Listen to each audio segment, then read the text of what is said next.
محبت کیا ہے، کس سے کرنی ہے، کیسے کرنی ہے، کیوں کرنی ہے، کیسے پتہ چلے گا کہ فلاں رسول سے یا اللہ سے محبت کرتا ہے یا نہیں، کیسے پتہ چلے گا کہ میرے دل میں یا فلاں کے دل میں اللہ اور اس کے رسول کی محبت ہے، اگر ہے تو کتنی ہے۔ مختلف نکات ہیں، نصوص کی روشنی میں انہیں آپ کے سامنے رکھوں گا۔ بات کا آغاز کرتے ہیں لفظ محبت سے۔ بڑا خوبصورت لفظ ہے یہ لفظ محبت۔ قرآن میں اللہ رب العزت نے صرف ایک بار ذکر کیا ہے، لیکن اس لفظ کے جو متعلقات ہیں، جو مادہ ہے، جو روٹ ورڈ ہے، یہ اللہ رب العزت نے مختلف طریقے سے بیان کیا ہے، لیکن لفظ محبت ایک بار ذکر ہے۔ عربی میں اس محبت کا جو مادہ ہے وہ ہا با با، حبا حببا۔ اس لفظ کا عربی میں لغت کے اندر ترجمہ یہ ہے، ایک لفظ استعمال ہوتا ہے حب الماء، جب پانی کو گدلے پن سے صاف کر دیا جائے، میل کچیل سے پاک کر دیا جائے تو کہا جاتا ہے حب الماء، پانی صاف ہو گیا۔ یعنی محبت اسے کہیں گے جس محبت میں ایسی چیز نہ ہو جو اللہ اور اس کے رسول کی ناپسندیدہ ہو، جو اس محبت کو گدلا کر دے، جو اس محبت کو خیر سے شر کی طرف لے جائے۔ دوسرا لفظ استعمال ہوتا ہے عربی میں حب البعیر، جب اونٹ جم کر بیٹھ جائے، استقرار حاصل کر لے، استقرار اس کے اندر پایا جائے، تو پھر اس کے لیے لفظ استعمال ہوتا ہے حب البعیر۔ اس کا معنی یہ ہوا جس کے دل میں محبت پیوست ہو جائے، راسخ ہو جائے، مضبوط ہو جائے، استقرار اسے مل جائے، اس میں جھول نہ ہو، اس میں جھکاؤ کسی اور طرف نہ ہو، محبت کے اندر رسوخ، یہ اسی لفظ سے نکلا ہے حب البعیر۔ ایک اور لفظ استعمال ہوتا ہے حباب، اسی سے حباب ہے۔ حباب کہتے ہیں پانی کے اندر بلبلوں کو، پانی کے اندر جو بلبلے ہوتے ہیں، جو ابھرے ہوئے ہوتے ہیں، اوپر کو ہوتے ہیں، اس کو حباب کہتے ہیں، اسی سے ہے۔ اس کا معنی ہے بلندی، یعنی محبت اسے کہتے ہیں جس محبت میں بلندی ہو۔ اسی سے ایک اور لفظ ہے حب، حب کہتے ہیں غلے کو، اناج، غلہ جات، اس میں چاول ہے، گندم ہے، جو ہے، یہ حب ہے، غلہ، جو ہماری زندگی کو جلا بخشتا ہے، جس کے بغیر زندگی ناپید ہو جاتی ہے۔ یعنی ایسی محبت بھی ہے جس محبت کے بغیر انسان کی زندگی کا کوئی وجود نہیں ہے۔ اب یہ چار الفاظ اس محبت کے مفہوم کو ہمارے سامنے متعین کر رہے ہیں کہ محبت میں گدلا پن نہیں ہونا چاہیے، محبت میں کمزوری نہیں، مضبوطی ہونی چاہیے، محبت ایسی جو آپ کو عروج کی طرف لے کر جائے، اور محبت ایسی ہو، وہ محبت ہو جس کے ساتھ آپ زندہ نظر آئیں، آپ کے اندر زندگی اور حیات ہو۔ ایسی محبت نہ ہو جس میں انسان محبت کرنے کے بعد بھی مردہ تصور کیا جائے۔ شرعی اصطلاح میں محبت کسے کہتے ہیں؟ شرعی اصطلاح میں محبت کہتے ہیں، اس کی دو قسمیں ہیں۔ ایک محبت فطرتی ہوتی ہے جسے ہم طبعی محبت کہتے ہیں، ایک محبت اختیاری ہے۔ طبعی محبت کیا ہوتی ہے؟ انسانوں کے اندر، جانوروں کے اندر، جمادات کے اندر، نباتات کے اندر اللہ رب العزت نے ایک طبعی محبت رکھی ہے۔ یہ محبت ہر چیز میں پائی جاتی ہے، جانور بھی محبت کرتا ہے۔ ایک ہے اختیاری محبت، آپ اپنی عقل سے، اپنی فکر سے کسی چیز سے محبت کرنے لگ جائیں۔ عقل کیا کہتی ہے؟ یہ جو محبت ہے آپ کے لیے خیر کا باعث بنے گی۔ عقل کیا کہتی ہے؟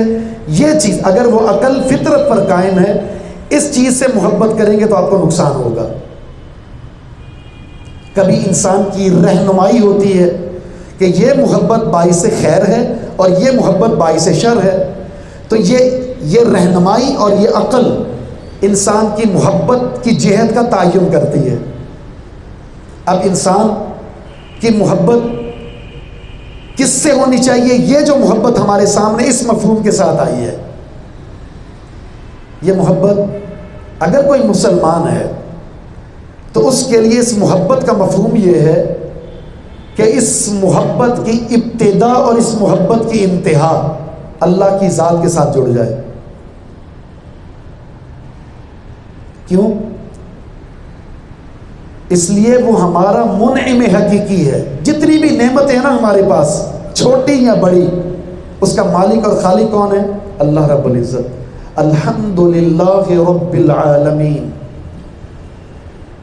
جہان کے اندر جو بستا ہے، جس طرح کا بھی بستا ہے، اس کی پوری نشو و نما اور تربیت اللہ رب العزت کر رہا ہے۔ اس لیے فرمایا ہر طرح کی تعریف کا لائق بھی وہ ہے۔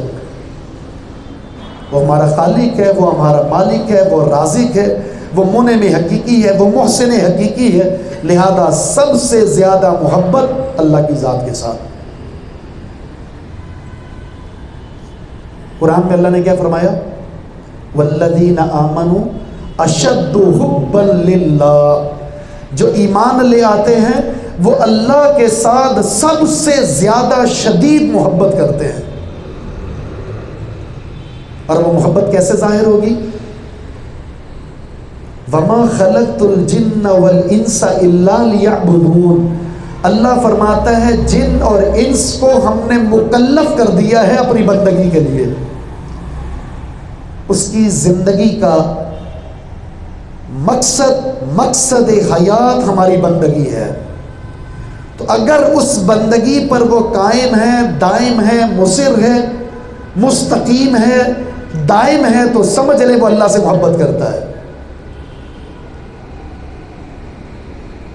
یا ایھا الناس اعبدوا ربکم الذی خلقکم والذین من قبلکم لعلکم تتقون۔ اس ذات نے تمہیں پیدا کیا، تم سے پہلے لوگوں کو پیدا کیا، جو تمہارا بھی تم سے پہلے کے لوگوں کا خالق ہے، اس کی بندگی کرو تاکہ تم پرہیزگار بن جاؤ۔ تو اس کی بندگی، قرآن کریم میں اللہ نے اس کا ایک اور اسلوب، ہم نے اللہ کو دیکھا تو نہیں ہے، ہم کیسے اندازہ لگائیں فلاں اور فلاں یا میں اللہ سے محبت کرتا ہوں یا نہیں، سب سے شدید محبت کرتا ہوں یا نہیں، اس کا راستہ کیا ہے؟ سبحان اللہ، اس کا راستہ بھی اللہ رب العزت نے بتا دیا۔ کون خالق کائنات سے محبت کرتا ہے، کون نہیں کرتا، اس کے تعین میں ایک آیت قرآن کریم کی موجود ہے، بڑی خوبصورت، سورہ آل عمران کی سب سے مشہور آیت، قل ان کنتم تحبون اللہ فاتبعونی یحببکم اللہ۔ اے پیغمبر ان سے کہہ دیجئے اگر تم اللہ سے محبت کرنا چاہتے ہو، اللہ کے محب بننا چاہتے ہو، اللہ کو اپنا محبوب بنانا چاہتے ہو، یہ تمہارا مشن ہے، تو اس مشن کی ابتدا ہوگی محمد الرسول اللہ صلی اللہ علیہ وسلم کی اتباع سے۔ فاتبعونی، راستہ متعین کر دیا۔ اگر تمہاری منزل اللہ سے محبت کرنا ہے تو اس منزل کا جو راستہ ہے وہ محمد الرسول اللہ صلی اللہ علیہ وسلم کی طرف جاتا ہے، اور وہ اتباع اور پیروی کی صورت میں۔ نتیجہ کیا ہوگا؟ اگر اتباع کا راستہ اختیار کر لیا، رسول اللہ صلی اللہ علیہ وسلم کی پیروی کرنا شروع کر دی، تم سفر پر نکلے تھے اللہ سے محبت کرنے کے لیے، نتیجہ یہ نکلے گا یحببکم اللہ، اللہ تمہیں اپنا محبوب بنا لے گا۔ تمہاری منزل کیا تھی؟ اللہ کو محبوب بنانا، لیکن اللہ نے ایسا خوبصورت راستہ بتایا کہ میرے محمد صلی اللہ علیہ وسلم کی غلامی اختیار کر لو، پیروی اختیار کر لو، نقش قدم پر چلنے لگ جاؤ، زندگی کے ہر شعبے میں اسوہ حسنہ بنا لو۔ تم تو اللہ کو محبوب بنانے چلے تھے، اللہ اس عمل کی وجہ سے تمہیں اپنا محبوب بنا لے گا۔ صرف محبوب نہیں بنائے گا، یہ تو سب سے اعلیٰ مقام ہے۔ اس کے بعد ایک اور فضیلت بتائی، وَيَغْفِرْ لَكُمْ ذُنُوبَكُمْ، اللہ رب العزت تمہیں محبوب بھی بنائے گا اور تمہاری ساری خطاؤں سے تمہیں پاک اور صاف کر دے گا۔ سارے گناہ معاف۔ تو اس سے پتہ چلا اللہ سے سب سے زیادہ محبت، اس کے بعد کائنات کے اندر جتنی بھی چیزیں ہیں ان سب سے اگر کسی کو محبت ہے تو وہ محبت خالق کائنات کی وجہ سے ہونی چاہیے، ورنہ وہ محبت دینی محبت نہیں ہو سکتی۔ ہاں اللہ رب العزت نے اس کی ایک ترتیب بنا دی ہے۔ ترتیب کیا؟ اللہ کے بعد مخلوق میں سب سے پہلے اگر کسی کو محبوب بنا سکتے ہیں تو اس مرتبے میں پہلی پوزیشن جو اللہ نے اگر کسی کو دی ہے تو وہ محمد الرسول اللہ صلی اللہ علیہ وسلم ہے۔ یہ کسی اور کا مقام نہیں ہے۔ یہ جو حدیث ہے صحیح بخاری میں مختلف الفاظ سے ہے۔ سیدنا انس فرماتے ہیں رسول اللہ صلی اللہ علیہ وسلم کا فرمان ہے والذی نفسی بیدی لا یؤمن احدکم حتی اکون احب الیہ من والدہ وولدہ والناس اجمعین۔ ایک حدیث کے الفاظ ہیں واہلہ ومالہ، قسم ہے اس ذات کی جس کے ہاتھ میں میری جان ہے، تم میں سے کوئی شخص مومن نہیں ہو سکتا حتیٰ کہ میں محبوب بن جاؤں اس کے نزدیک، اس کے ہاں، کس سے؟ تین چیزوں کا ذکر ہے، والد سے، اولاد سے اور ہر شخص سے۔ محبت کی تین قسمیں ہیں، یا تو محبت اجلالن و اکرامن و احترامن ہوتی ہے، یا محبت شفقت اور رحمت اور مودت کی وجہ سے ہوتی ہے، یا محبت بطور استحسان کے ہوتی ہے۔ والد کی جو محبت ہے، استاد کی محبت ہے، دادا نانا کی محبت ہے، بزرگوں کی جو محبت ہے، یہ کیا ہے؟ اس محبت کو اجلالی اور احتراماً و تعظیماً کہا جاتا ہے۔ بزرگ ان کی تعظیم اور ان کا احترام فرض ہے، لہذا اس وجہ سے ان سے محبت کی جاتی ہے۔ اولاد سے محبت کیوں ہوتی ہے؟ چھوٹوں سے محبت کیوں ہوتی ہے؟ شفقت اور محبت کی وجہ سے۔ اور پھر اس کے علاوہ کائنات میں جو لوگ بچتے ہیں، ان کے علاوہ جتنے بھی لوگ ہیں، ان سے کسی بھی تعلق سے محبت ہے، وہ محبت بطور استحسان کے یا مشاکلہ کے ہوتی ہے، خیر خواہی کے جذبے کے ساتھ، احسان کے جذبے کے ساتھ۔ یہ تین محبت ہے۔ اللہ نے ان تینوں محبتوں کو ذکر کیا، بیان کیا پیارے پیغمبر کی زبان مبارک، اور کہا یہ تین محبتیں نیچے ہیں، محبت رسول اس سے اوپر ہے۔ دنیا میں لاکھوں لوگ ہوں گے جس کی آپ تعظیماً محبت کرتے ہیں، نہ جانے کتنے ایسے انسان ہوں گے جن سے محبت شفقت اور محبت مودت کی وجہ سے ہے، نہ جانے کتنے لوگ ایسے ہیں جن سے محبت بطور استحسان کے ہے۔ یہ ساری محبتیں اپنی جگہ، اگر محبت رسول ان سب سے غالب نہیں ہے تو یہ محبت دنیا کی حد تک تو ہو سکتی ہے، آخرت میں اللہ کے یہاں اس کو کوئی قبولیت کا درجہ نہیں ہے۔ کیوں؟ ایمان مکمل ہی تب ہوگا، ایمان کارآمد ہوگا ہی تب، باعث نفع ہوگا ہی تب جب محمد الرسول اللہ صلی اللہ علیہ وسلم کی محبت مخلوق کی محبتوں میں سب سے اعلیٰ اور عرفہ درجے پر نہ ہو۔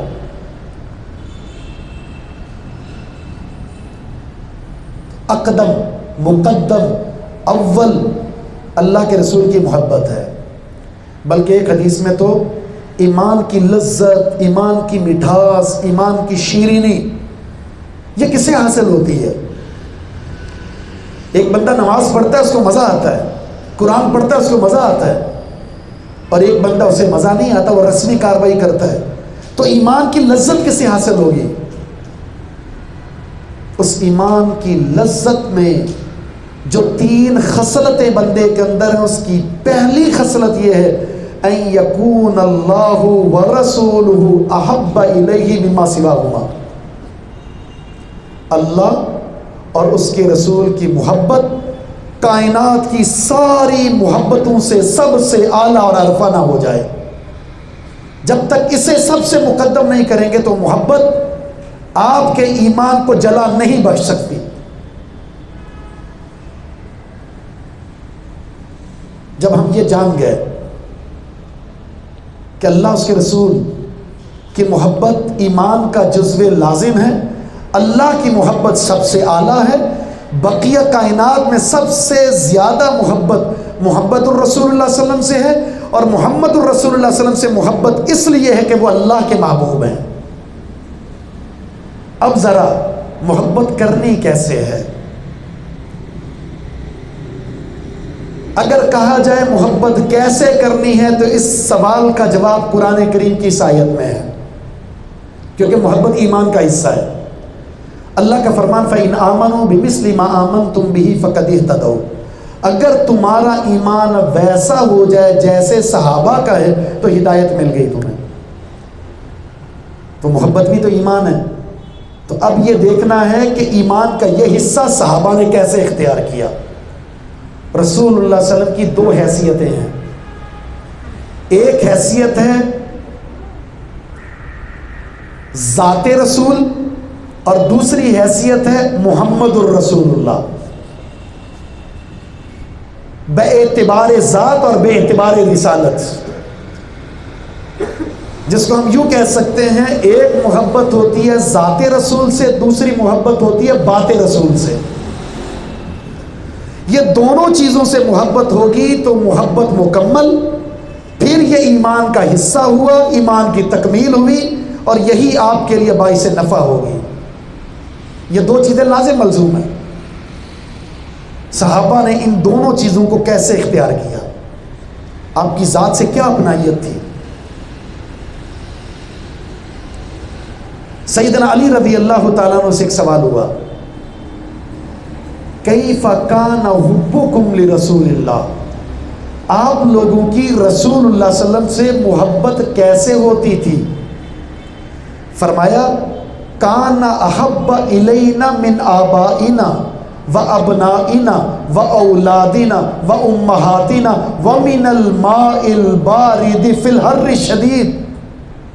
اللہ کے رسول کی محبت ہمارے دلوں میں ہمارے باپ داداؤں سے، ہماری اولاد سے، ہمارے بچوں سے، ہماری ماؤں سے، حتیٰ کہ شدید گرمی میں جو مزہ اور لطف ٹھنڈے پانی کو پی کر حاصل ہوتا ہے، اس سے زیادہ ہمیں لطف محمد الرسول صلی اللہ علیہ وسلم کی محبت سے حاصل ہوتا تھا۔ کیا سرور ملتا ہے شدید گرمی کے موسم میں جب آپ کو ٹھنڈا پانی دے دیا جائے، یوں لگتا ہے کہ جیسے زندگی بحال ہو گئی۔ ہماری زندگی کی بحالی محبت رسول میں تھی۔ سبحان اللہ، ایک صحابی اللہ کے رسول صلی اللہ علیہ وسلم کے پاس آئے اور آ کر بہت ہی خوبصورت اظہار محبت کیا، اللہ کے رسول لأنت احب الی من اہلی، لأنت احب الی من مالی، اللہ کے رسول آپ میرے والدین سے، آپ میرے بیوی بچوں سے، آپ میرے مال و متاع سے، آپ میری ہر چیز سے زیادہ مجھے محبوب ہیں۔ مجھے ایک پریشانی ہے، پریشانی یہ ہے کہ جب گھر میں ہوتا ہوں، بیوی بچوں میں ہوتا ہوں، جب بھی آپ کی یاد آتی ہے سب کچھ چھوڑ کر آپ کا دیدار کر لیتا ہوں اور ساری پریشانیاں ختم ہو جاتی ہیں۔ کبھی کبھی یہ غم ستاتا ہے، اور وہ غم یہ ہے اے اللہ کے رسول مجھے اپنی موت کا بھی علم ہے کہ میں نے مرنا ہے، اور میں یہ بھی جانتا ہوں موت آپ کو بھی آنی ہے، کیونکہ کل نفس ذائقۃ الموت، بقا تو صرف اللہ کی ذات کے لیے، بقیہ ہر ایک کے لیے فنا ہے۔ میں سوچتا ہوں ابھی تو جب کوئی پریشانی ہوتی ہے آپ کا دیدار کر کے ساری پریشانیوں کا خاتمہ ہو جاتا ہے، ٹینشن میں ہوتا ہوں، دیدار کر لیتا ہوں، ساری پریشانیاں ختم ہوتی ہیں۔ جب بھی آپ کی یاد آئی فوراً آپ کے پاس آ گئے۔ جب اس دنیا سے چلے جائیں گے آپ بھی اور میں بھی، آپ تو جنت کے اعلیٰ مقام پر انبیاء کے ساتھ ہوں گے۔ اگر میں جنت میں چلا گیا تو نہ جانے کون سا مقام ہوگا۔ اگر جنت میں آپ کا دیدار نہ ہوا تو اس جنت میں سکون کیسے آئے گا؟ اللہ کے رسول یہ غم ستا رہا ہے، کیا بنے گا؟ رسول اللہ صلی اللہ علیہ وسلم خاموش ہیں، اس صحابی کو کیا جواب دیں؟ تھوڑی دیر کے بعد جبریل علیہ السلام قرآن کریم کی سورۃ النساء کی آیت لے کر اترتے ہیں، وَمَن يُطِعِ اللَّهَ وَالرَّسُولَ فَأُولَٰئِكَ مَعَ الَّذِينَ أَنْعَمَ اللَّهُ عَلَيْهِم مِّنَ النَّبِيِّينَ وَالصِّدِّيقِينَ وَالشُّهَدَاءِ وَالصَّالِحِينَ وَحَسُنَ أُولَٰئِكَ رَفِيقًا۔ جو اللہ اور اس کے رسول کا مطیع بن جائے، فرما بردار بن جائے، اپنے کردار سے، گفتار سے، سیرت سے، صورت سے اللہ اور اس کے رسول کا مطیع اور فرما بردار بن جائے، تو کل قیامت کے دن اللہ رب العزت اس شخص کو یا ان لوگوں کو انبیاء کے ساتھ، صدیقین کے ساتھ، شہداء کے ساتھ، صالحین کے ساتھ اللہ ان کو اس کا رفیق بنا دے گا، جنت میں بھی دیدار نصیب فرما دے گا۔ لیکن شرط یہ ہے کہ محبت کے اندر اطاعت کا جذبہ شامل ہو۔ اللہ کے رسول نے ربیعہ بن کعب الاسلمی سے کہا، بڑی خدمت کرتے ہو میرے لیے وضو کا پانی، مسواک اور خدمت کرتے رہتے ہو، آج میں تم سے درخواست کرتا ہوں، سل، مجھ سے سوال کرو، جو مانگو گے میں تمہیں دے دوں گا۔ فرماتے ہیں اللہ کے رسول، اسألک مرافقتک فی الجنہ، دنیا میں آپ کا دیدار نصیب ہوتا ہے، خدمت کا موقع ملتا ہے، آپ کو دیکھ لیتے ہیں، باتیں کر لیتے ہیں، باتیں سن لیتے ہیں، چہرے مبارک کا دیدار ہو جاتا ہے، سکون کے لیے کافی ہے۔ اب آپ نے درخواست کی ہے، آپ نے کہا ہے، تو میری تمنا یہ ہے کہ جنت میں آپ کا ساتھ چاہیے۔ آپ نے فرمایا او غیر ذالک، اس کے علاوہ کچھ اور؟ فرمایا ہوا ذاک، اللہ کے رسول بس یہی کافی ہے۔ جیسے محبت رسول، ایمان رسول، اطاعت رسول، اتباع رسول کی توفیق میسر آ گئی، اللہ نے یہ توفیق دے دی، اس کے لیے اس سے بڑھ کر کوئی اور دولت ہو ہی نہیں سکتی۔ فرمایا اللہ کے رسول بس یہی۔ تو نبی علیہ السلام نے فرمایا دو امور ہیں، ایک تو نے کرنا ہے اور ایک میں نے کرنا ہے۔ میں تمہارے لیے دعا کروں گا، اللہ تمہیں میری رفاقت نصیب کر دے، تم نے یہ کام کرنا ہے، فَأَعِنِّي عَلَى نَفْسِكَ بِكَثْرَةِ السُّجُودِ، کثرت سے نوافل کا اہتمام کرنا، کثرت سے سجدے کرنا، یہ بندگی کی یہ ادا، نفلی عبادت، فرائض تو ہر کوئی کرتا ہے، نفلی عبادت کثرت سے کرتے رہنا، اور میں دعا کروں گا اللہ رب العزت جنت میں بھی میرا ساتھ تمہیں عطا فرما دے گا۔ فکر ہے تو کس چیز کی؟ دیدار رسول کی، اور یہ دیدار اسی کو نصیب ہوتا ہے جس کے دل میں اللہ رب العزت جذبہ پیدا کر دے۔ ابو بکر صدیق فرماتے ہیں ہجرت کا وقت ہے، ہجرت کا، چھپ چھپاتے ہوئے مدینہ کی طرف ہجرت کر رہے ہیں، ایک جگہ پڑاؤ ڈالا، خفیہ مقام پر پیارے پیغمبر علیہ الصلاۃ والسلام کو بھوک لگی ہوئی تھی، بھوک کی کیفیت کو میں جان گیا، آپ کو ایک جگہ آرام کروایا اور میں دودھ کی تلاش میں نکلا، مجھے ایک چرواہا نظر آیا، میں نے اس چرواہے سے درخواست کی مجھے دودھ دے دو، مجھے دودھ چاہیے۔ اس نے ایک برتن دیا اور مجھے اجازت دی کہ فلاں بکری کا دودھ نکال لو۔ میں نے دودھ نکالا، دودھ نکالنے کے بعد رسول اللہ صلی اللہ علیہ وسلم کے پاس آیا تو آپ آرام فرما رہے تھے، میں نے آپ کو بیدار نہیں کیا۔ اللہ کے رسول جب اٹھے تو میں نے آپ کو دودھ دیا، آپ نے پیا، میں نے کہا اللہ کے رسول اور پیے، آپ نے پیا، پھر اور پیے۔ جب رسول اللہ صلی اللہ علیہ وسلم نے مکمل پیٹ بھر کر دودھ پی لیا تو اللہ کے رسول سے فرماتے ہیں آپ نے سیر ہو کر دودھ پی لیا، میں بھی سیر ہو گیا، میں بھی خوش ہو گیا، میرا پیٹ بھی بھر گیا۔ رسول اللہ صلی اللہ علیہ وسلم کی خوشی صحابہ کی خوشی ہوتی تھی، رسول اللہ کی پریشانی صحابہ کی پریشانی ہوتی تھی۔ آپ کے چہرے پر کوئی مشکل کے اثرات دیکھتے صحابہ اکرام پریشان ہو جایا کرتے تھے، صحابہ اکرام اس پریشانی کو ختم کرنے کے لیے جستجو میں ہوتا تھے۔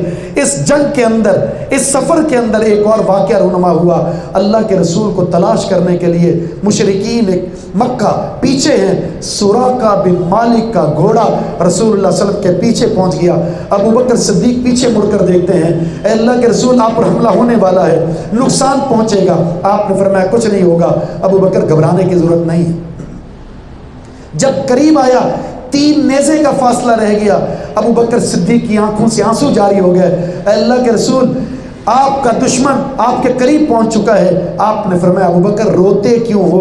فرمایا اللہ کے رسول اپنی ذات کے لیے نہیں روتا، میری ذات آپ پر قربان، مجھے ڈر یہ ہے کہ یہ کافر یہ مشرک کہیں ایسا نہ ہو آپ کی ذات کو نقصان پہنچا دے اور آپ کا نقصان ہمارا نقصان ہے، میں اس لیے روتا ہوں۔ اللہ رب العزت سے دعا کی، رسول کریم صلی اللہ علیہ وسلم نے اے پروردگار اس دشمن کو تو سنبھال لے۔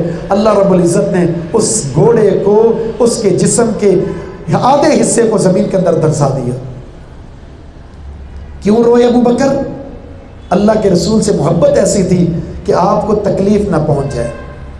خبیب بن عدی رضی اللہ تعالیٰ عنہ کفار نے گرفتار کر لیا، باندھ دیا اور گرم تیل کیا جا رہا ہے، لٹکانے کی تیاری ہو چکی ہے، اور ان سے ایک سوال کیا، اے خبیب بن عدی یہ بتاؤ اگر اس مقام پر تمہاری اس جگہ محمد صلی اللہ علیہ وسلم کو بٹھا دیا جائے اور تمہیں چھوڑ دیا جائے تم کیا سوچتے ہو؟ فرماتے اللہ کی قسم تم کیا بات کرتے ہو، میں تو یہ بھی پسند نہیں کرتا اس وقت میرے نبی جہاں کہیں بھی ہیں ان کے پاؤں میں کانٹا بھی چبھ جائے، میں تو اپنی جان کو نچھاور کرنا چاہتا ہوں اور اس بات کو قطعاً برداشت نہیں کرتا کہ میرے نبی کے پاؤں میں کانٹا بھی چبھ جائے۔ محبت تو اسے کہتے ہیں، پیار تو اسے کہتے ہیں۔ اور یہ عجیب واقعہ جس میں محبت کے انداز کا تعین کر دیا گیا ہے، نبی علیہ السلام نے فتح مکہ سے پہلے نجد کے طرف ایک قافلہ روانہ کیا دشمن کو گرفتار کرنے کے لیے یا حملہ آور ہونے کے لیے۔ یمامہ کا سردار سمامہ بن اسال عمرہ کرنے کی غرض سے اپنے علاقے سے نکل کر جا رہا تھا، صحابہ اکرام نے اسے گرفتار کر لیا۔ گرفتار کرنے کے بعد اللہ کے رسول کے پاس لا کر پیش کیا، آپ نے مسجد نبوی کے ستون کے ساتھ باندھ دیا۔ بڑا مشہور قصہ ہے، 3 دن تک باندھا رکھا۔ آپ جب بھی آ کر پوچھتے کیا حال ہے تو کبھی کبھی سختی کے لہجے میں رسول اللہ صلی اللہ علیہ وسلم کو دھمکی دیتا، چھوڑو گے احسان کا بدلہ، قتل کرو گے تو قتل کا بدلہ لینے والے موجود ہیں، ان تنعم علی شاکری، اگر احسان کرو گے تو ہم احسان کرنے والوں کے قدردان ہوتے ہیں۔ بہرحال تیسرا دن ہوا تو نبی علیہ السلام نے فرمایا چھوڑ دو۔ باہر گئے، نہر کے اندر نہایا، واپس آئے اور آ کر کلمہ پڑھ کر مسلمان ہو گئے۔ مسلمان ہونے کے بعد 3 باتیں کی انہوں نے، اور وہ 3 باتیں کلمہ گو مسلمان کے لیے اس کی محبت کے اداؤں اور اس محبت کے انداز اور طرق کا تعین کرتی ہیں کہ کلمہ پڑھنے کے بعد دار اسلام میں داخل ہونے کے بعد آپ کی مرضی، آپ کی پسند اور ناپسند وہ آپ کی مرضی پر نہیں ہے، بلکہ اس کا انحصار محمد الرسول اللہ صلی اللہ علیہ وسلم کی غلامی میں ہے۔ کیا فرمایا؟ فرماتے ہیں اللہ کی قسم اسلام سے پہلے مجھے جتنے بھی چہرے ہیں ان سارے چہروں میں سب سے ناپسندیدہ چہرہ اگر کسی کا تھا تو آپ کا۔ لقد اصبح وجہک احب الوجوہ الیہ، کلمہ پڑھ چکا ہوں، اب کائنات میں جتنی بھی شکلیں ہیں، جتنے بھی وجود ہیں، جتنے بھی چہرے ہیں، سب سے زیادہ حسین و جمیل آپ کا چہرہ لگتا ہے۔ اللہ کی قسم اسلام سے قبل سب سے زیادہ ناپسندیدہ آپ کا دین تھا، آپ کی شریعت تھی، آپ کی تعلیمات تھی۔ لقد اصبح دینک احب الادیان الیہ، اللہ کی قسم کلمہ پڑھنے کے بعد جتنے بھی ادیان ہیں ان سب میں سب سے زیادہ پسندیدہ اگر کوئی دین ہے تو آپ کا دین ہے۔ اسلام لانے سے پہلے سب سے زیادہ نفرت آپ کے شہر مدینہ سے تھی، لیکن اسلام لے آیا ہوں، اب سارے شہر ایک طرف، لیکن ان سارے شہروں سے اگر پیار ہے تو وہ آپ کے شہر مدینہ الرسول سے ہے۔ یعنی محبت کے انداز بدل گئے۔ آئیڈیل شخصیت کون ہے؟ شکل و صورت کس کی حسین و جمیل ہے؟ محمد الرسول اللہ صلی اللہ علیہ وسلم کی. کلمہ پڑھا ہے تو اس شکل کی نقل کریں, اس سیرت کو اور صورت کو اپنانے کی کوشش کریں. اور اگر آپ کلمہ گو ہیں, کلمہ پڑھ چکے ہیں, محبت رسول سینے میں جاگزی ہو چکی ہے, تو پھر جو دین رسول کریم صلی اللہ علیہ وسلم نے 23 سالہ جد و جہد کے ساتھ, تکلیفوں کے ساتھ, خون میں خون آلود ہو کر محمد الرسول اللہ صلی اللہ علیہ وسلم نے جنگیں لڑ کے دشمنیوں کو اب مول لے کر مکہ سے نکال دیا گیا, طائف سے نکال دیا گیا, ساری تکلیفیں برداشت کی ہیں صرف اس دین کو امانت داری کے ساتھ آگے پہنچانے کے لیے. تو اس دین کو سینے سے لگائیے, اس دین کو سینے میں جگہ دیجئے, محبت کیجئے. معاشرے میں الحاد, بے دینی, شرک, کفر, غلاظت, نجاست, دین کے نام پر جتنی رسم و رواج ہیں ان سب کا بائیکاٹ کریں. محبت رسول میں دین رسول کی غلامی کو اختیار کریں, کیونکہ اس سے ہی آپ کو شرف ملے گا, اسی سے آپ کو رفت ملے گی, اسی سے آپ کو بلندی ملے گی. ہاں, اس کے بعد آپ نے کس جگہ سے محبت کرنی ہے. کوئی محبت کی غرض سے کسی جگہ جاتا ہے, کوئی کسی جگہ جاتا ہے, کسی کو کوئی علاقہ پسند ہے, کسی کو کوئی فلاں جگہ کلاں سرکار پسند ہے. یاد رکھیے, اگر مسلمان ہو چکے ہیں تو شکل و صورت بھی سب سے اعلیٰ محمد الرسول اللہ صلی اللہ علیہ وسلم کی آپ کی نظروں میں ہونی چاہیے, دین بھی رسول اللہ کا محبوب ہونا چاہیے, اور شہر بھی محمد الرسول اللہ صلی اللہ علیہ وسلم کا ہونا چاہیے. جانا ہے, سفر کرنا ہے تو کہاں جانا ہے؟ اللہ کے رسول صلی اللہ علیہ وسلم کے شہر سے محبت ہونی چاہیے. آپ کو محبت تھی, کیسے محبت تھی؟ مدینے کے قریب پہنچتے, احد پہاڑ نظر آتا تو رسول اللہ صلی اللہ علیہ وسلم اپنے سواری کی رفتار کو تیز کر دیتے. فرمایا یہ مدینہ میرا, یہ پہاڑ احد کا, یحبنا و نحبہ, یہ ہم سے محبت کرتا, ہم اس سے محبت کرتے ہیں. محبت تو یہ ہے. ہم کس محبت میں ہیں؟ کون سی محبت؟ کسے محبت کہتے ہیں؟ صحابہ کی یہ محبت اس کا انداز ایک کافر نے بیان کیا. کیا بیان کیا؟ جب صلح حدیبیہ ہوئی, معاملہ طے ہوئے, کفار کا نمائندہ دوبارہ مکہ گیا اور جا کر الفاظ کیا ادا کرتا ہے, وہ الفاظ سنیے. واللہ لقد وفدت علی الملوک علی قیصر و کسری و النجاشی. اللہ کی قسم, بڑے بادشاہوں کے پاس وفد کی صورت میں گئے ہیں. وہ قیصر ہے, وہ کسریٰ ہے, وہ نجاشی ہے.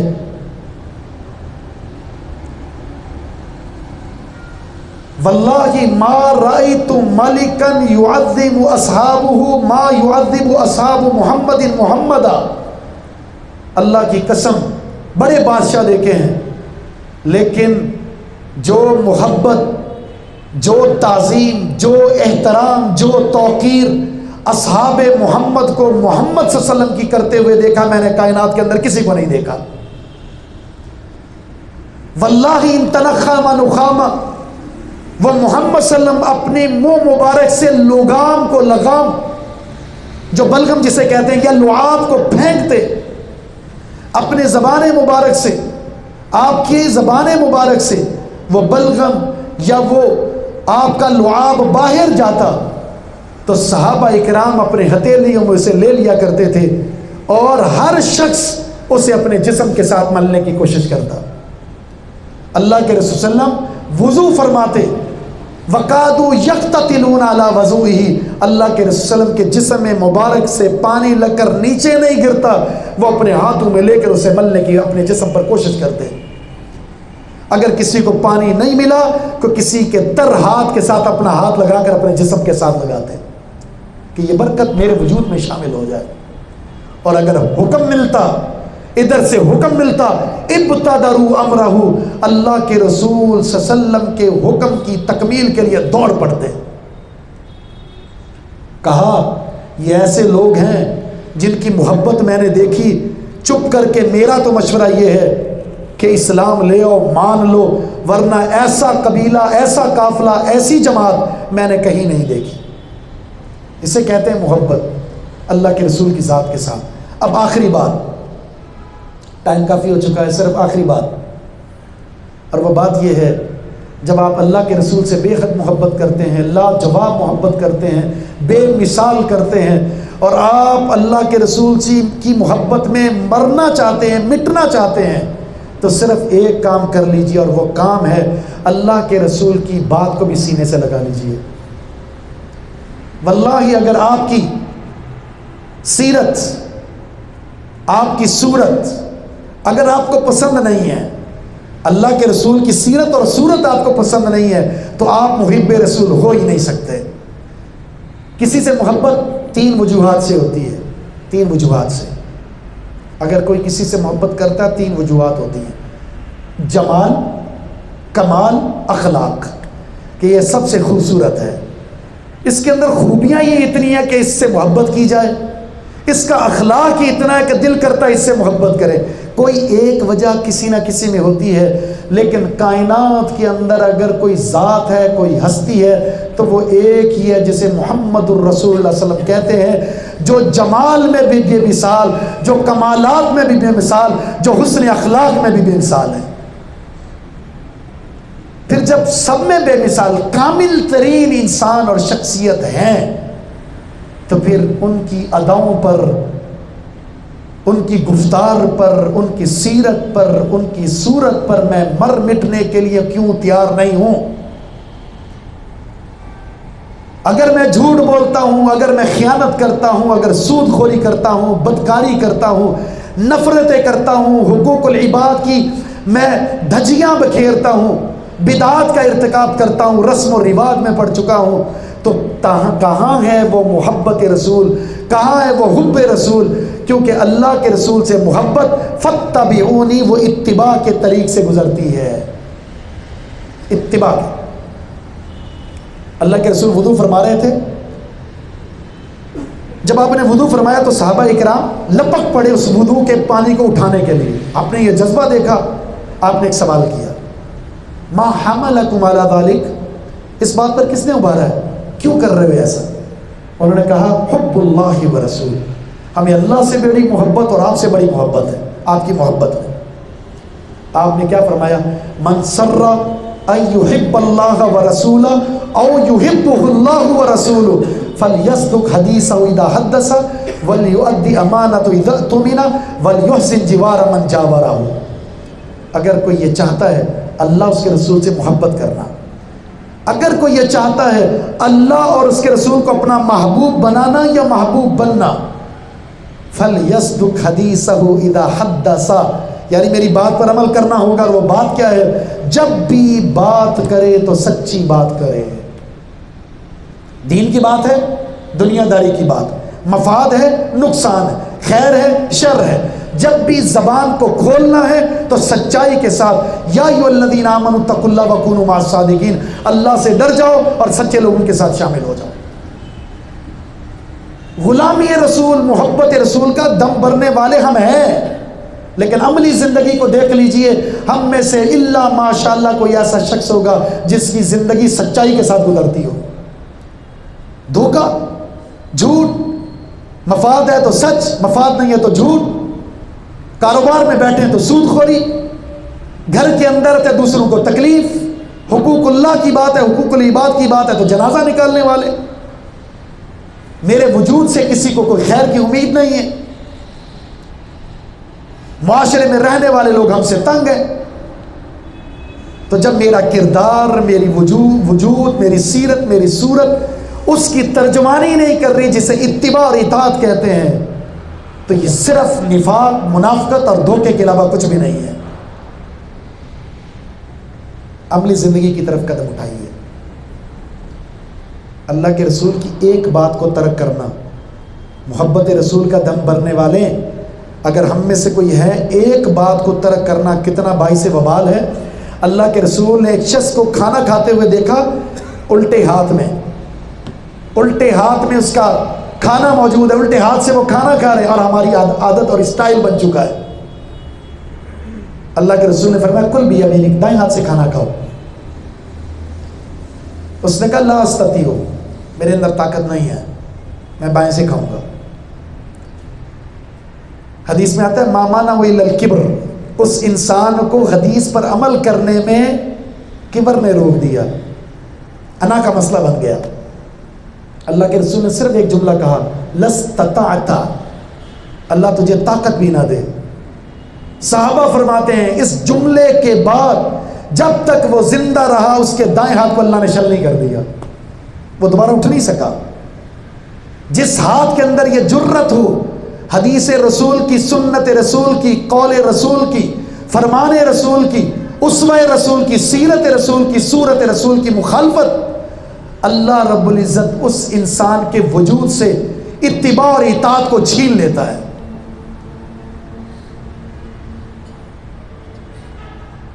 ابو بکر صدیق رضی اللہ عنہ کا کیا قول ہے صحیح بخاری کے اندر؟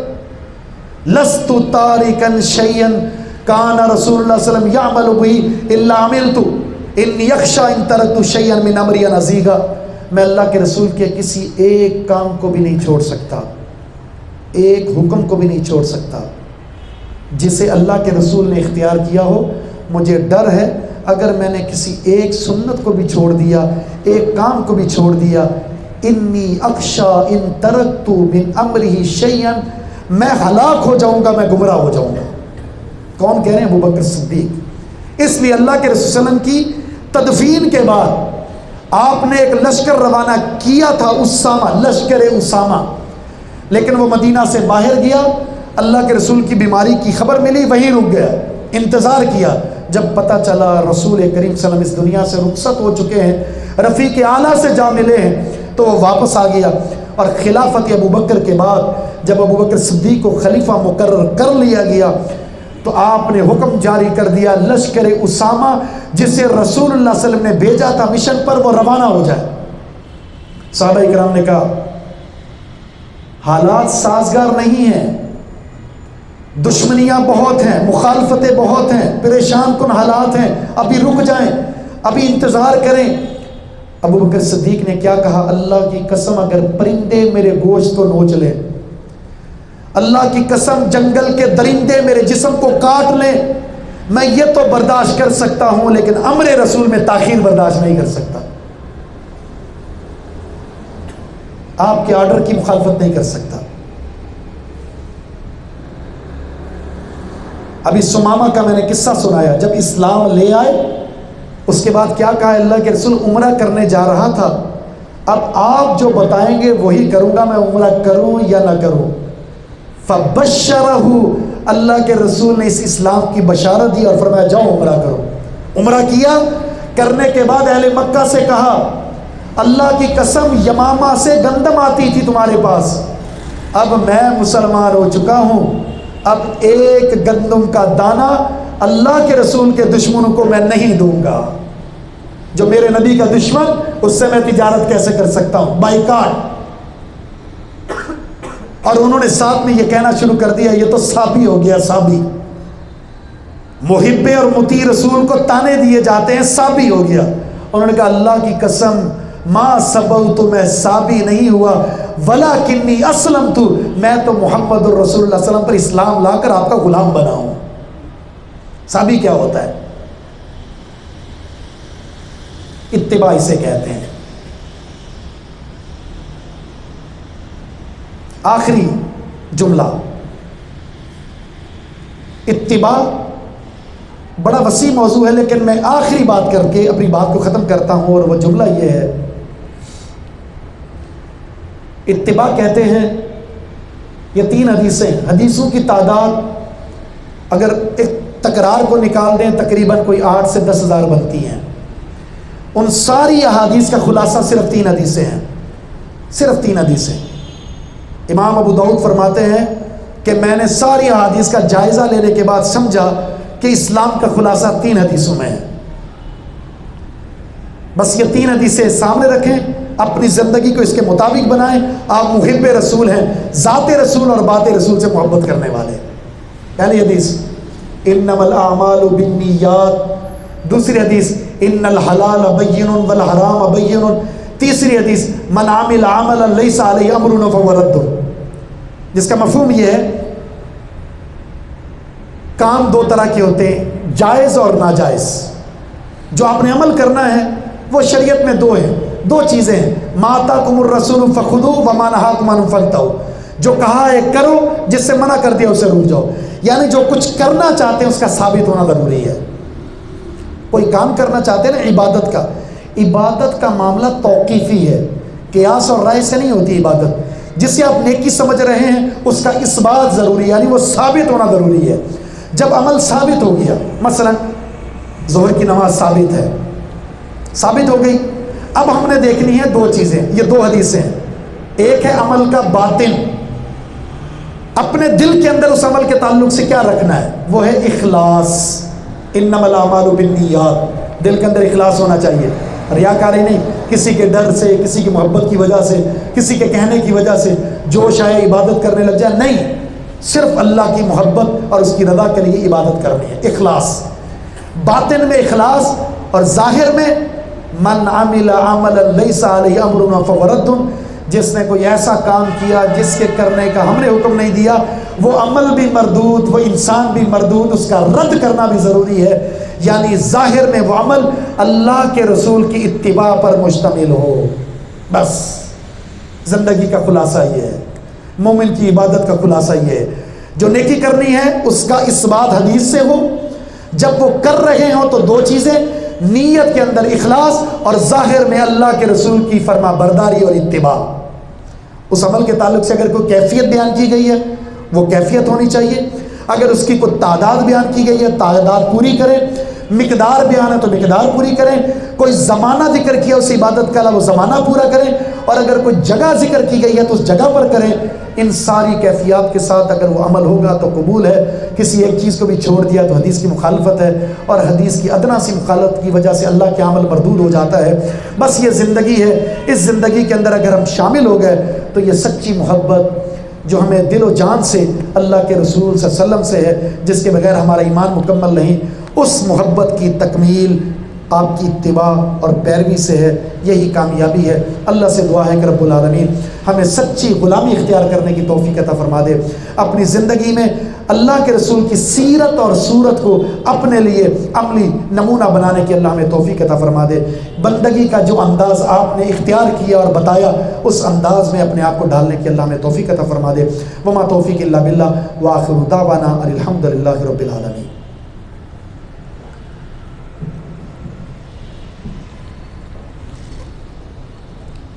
ٹائم زیادہ لے لیا میں نے.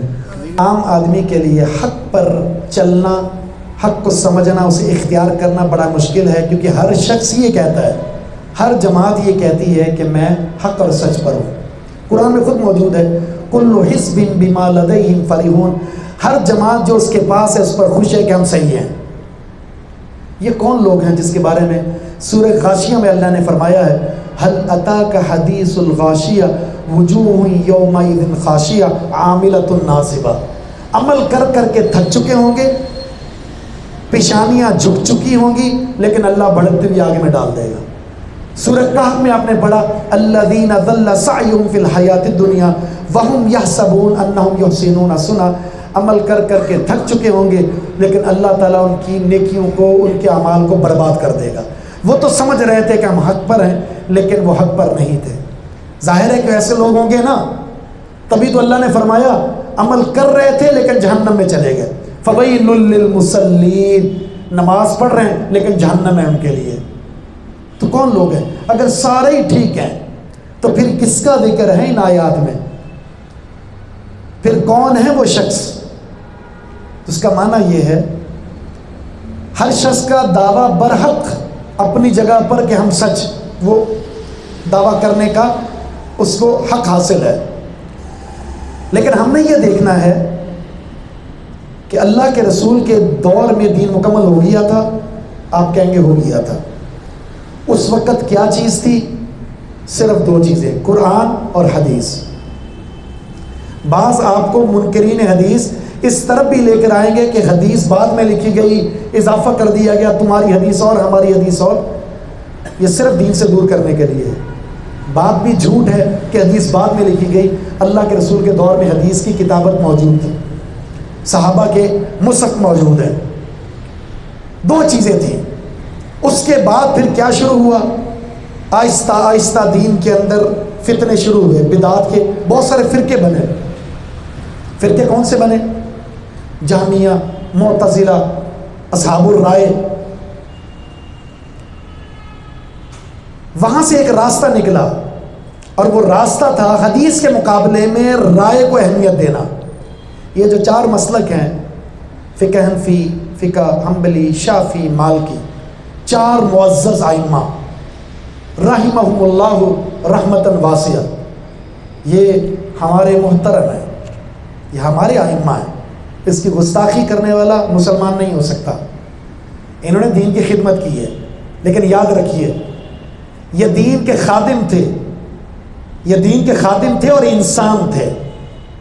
انہوں نے اپنی جگہ خدمت کی ہے دین کی، لیکن ہر انسان سے خطا ہوتی ہے۔ اجتہاد میں خطا صحابہ سے بھی ہوئی ہے، صحابہ سے بھی ہوئی ہے۔ مثلا عمر رضی اللہ تعالیٰ عنہ نے حج تمتع سے منع کر دیا تھا، اجتہادی مسئلہ تھا ان کا، لیکن صحابہ اکرام نے اسے تسلیم نہیں کیا۔ خود علی رضی اللہ تعالیٰ عنہ فرماتے ہیں جس کام کو اللہ کے رسول نے کیا، کرنے کا حکم دیا، ہم وہ کریں گے چاہے عمر رضی اللہ تعالیٰ عنہ ہمیں منع کرتے رہیں۔ حدیث کی تو بات ختم۔ ہر ایک کی بات کو تسلیم کریں گے مشروط کہ اس میں اللہ کے رسول کی اطاعت ہے، آپ کی دلیل ہے، آپ کا فرمان ہے یا نہیں۔ بقیہ کائنات کے اندر صرف ایک شخص ہے، صرف ایک شخص، اور وہ ہے محمد الرسول اللہ صلی اللہ علیہ وسلم، جن کی بات کو بلا مشروط تسلیم کرنا ہے آپ نے۔ تو اگر کسی شخص نے کوئی دعویٰ کیا ہے، اس دعوے کے لیے ضروری ہے دلیل، اور دلیل طلب کرنا یہ اللہ کا منہج ہے۔ قل ہاتوا برہانکم ان کنتم صادقین، اگر آپ کے پاس دلیل ہے تو لے کر آئیں، اگر آپ سچے ہیں تو۔ دلیل دی جاتی ہے، میں بھی دلیل دوں گا، مخالف کے پاس چلے جائیں وہ بھی دلیل دے گا، لیکن قرآن میں ایک منہج دیا ہے، علمی منہج۔ وہ منہج یہ ہے، عیسیٰ علیہ السلام کے جب قتل کا ذکر آیا تو اللہ نے 2 باتیں ذکر کی ہیں۔ ایک فریق کہہ رہا تھا عیسیٰ علیہ السلام کو قتل کر دیا گیا، دوسرا فریق کہہ رہا تھا قتل نہیں کیا۔ اللہ نے کیا فرمایا؟ وہ لوگ جو کہہ رہے ہیں نا قتل کر دیا گیا، وہ ظن کی اتباع کر رہے ہیں، ظن کی۔ جو کہہ رہے ہیں قتل نہیں کیا، یہ یقین کی پیروی کر رہے ہیں۔ تو علم 2 طرح کا ہوتا ہے، علم ظنی اور علم یقینی۔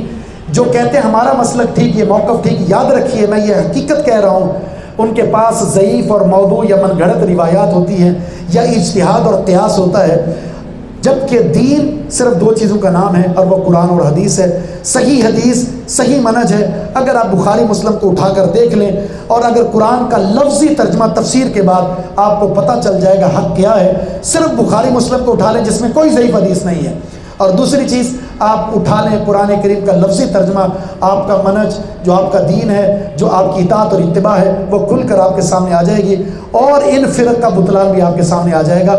جو شخص اپنی نسبت کائنات کے سب سے حسین و جمیل شخصیت محمد الرسول اللہ صلی اللہ علیہ وسلم کی طرف کرنا پسند نہ کرتا ہو، اسے زیب نہیں دیتا کہ محمد الرسول اللہ صلی اللہ علیہ وسلم سے محبت اور غلامی کا نام لے۔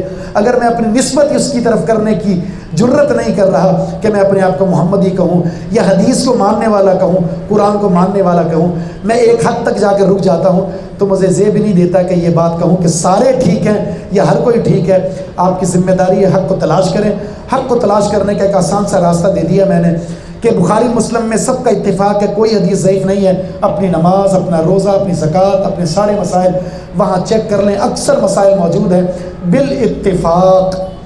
باقی جو باتیں ہوں گی یہ جھوٹ ہے اور دھوکہ ہے، فراڈ ہے، اور ضعیف اور من گھڑت روایات کا سہارا ہے۔ آپ خود نکلیں، میدان میں نکلیں، تحقیق کریں۔ ہم نے 10 روپے کی چیز خریدنی ہو 4 دکانوں پر جاتے ہیں، کسی کا اعتبار نہیں کرتے، جس نے جو کہہ دیا آپ اس کے پیچھے لگ جاتے ہیں۔ یہ دین کے ساتھ زیادتی ہے، اور میں اپنا حق جو دین کا مجھ پر ہے اس کے ساتھ دھوکہ کر رہا ہوں۔ واللہ اعلم بالصواب۔ کسی اور کا کوئی سوال ہو؟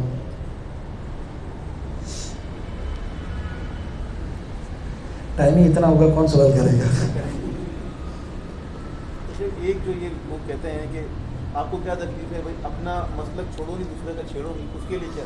اپنا مسلک چھوڑو نہیں، دوسروں کو چھیڑو نہیں۔ پھر اگر یہ کہتے ہیں نا تکلیف کی بات ہے، تو سب سے زیادہ تکلیف اللہ کے رسول کو ہوئی تھی۔ قرآن کریم میں اللہ تعالیٰ نے 2 مقامات پر رسول اللہ صلی اللہ علیہ وسلم کے بارے میں ذکر کیا ہے، فَلَعَلَّكَ بَاخِعٌ نَفْسَكَ عَلَىٰ آثَارِهِمْ إِن لَّمْ يُؤْمِنُوا بِهَٰذَا الْحَدِيثِ آسَفًا۔ حدیث قرآن کو کہا گیا، اس قرآن پر ایمان نہ لانے کی وجہ سے اس قوم کے غم میں آپ رو رو کر اپنے آپ کو ختم کیوں کر رہے ہیں پیغمبر؟ اللہ نے تسلی دی اتنا غم نہ کریں آپ کہ ایمان کیوں نہیں لا رہے. فکر ہونی چاہیے ہر مسلمان کو. جس طرح ہم کسی کے جسم میں خرابی کی پریشانی پر مبتلا ہو جاتے ہیں، بالکل رسم و رواج شرک اور بدعات میں مبتلا شخص کی اصلاح کی ذمہ داری ہمیں دی گئی ہے. قرآن میں موجود ہے، حدیث میں موجود ہے، کنتم خیر امۃ اخرجت للناس تأمرون بالمعروف وتنہون عن المنکر. تمہاری ذمہ داری یہ ہے کہ برائی سے روکو اور اچھائی کا حکم دو. اللہ کے رسول کا فرمان ہے صلی اللہ علیہ وسلم، من رأى منکم منکرا فلیغیرہ بیدہ. تم میں سے اگر کوئی شخص خلاف شریعت کوئی کام، کوئی منکر کام دیکھتا ہے، اپنے ہاتھ سے روکے. طاقت نہیں تو زبان سے روکے، نہیں تو دل میں برا جان کر وہاں سے چلے جائے. ہمیں ذمہ داری دی گئی ہے، ذمہ داری دی گئی ہے، اور اس ذمہ داری کو ادا کرنا یہ ہمارا فریضہ ہے.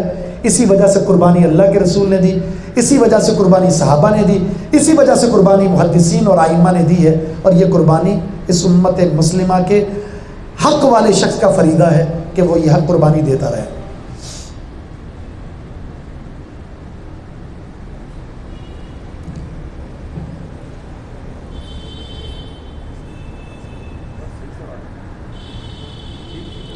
سبحانک اللہم و بحمدک اشہد ان لا الہ الا انت استغفرک و اتوب الیک.